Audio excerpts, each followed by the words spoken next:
নমস্কার বন্ধুরা, আজকের রেসিপি লাউ ঘন্ট। প্রথমে লাউ জমি থেকে একটা লাউ নিয়ে নেব। এখানে দেখুন কত বড় একটা লাউ রয়েছে। এই লাউটা বীজ রাখা হয়েছে।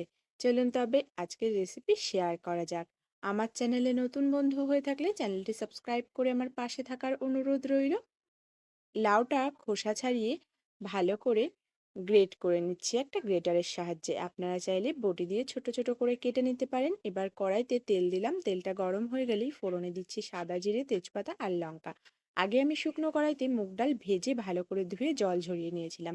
সেই ডালটা এর মধ্যে দিয়ে দিলাম। এবার দিয়েছি গ্রেট করে রাখা লাউ আর দিয়েছি পরিমাণ মতো হলুদ আর লবণ দিয়ে ভালো করে নেড়েচেড়ে রান্নাটা করে নেব, গ্যাসের হিটটা মিডিয়াম টু লো করে। আমার চ্যানেলে নতুন বন্ধু হয়ে থাকলে চ্যানেলটি সাবস্ক্রাইব করে আমার পাশে থাকার অনুরোধ রইল।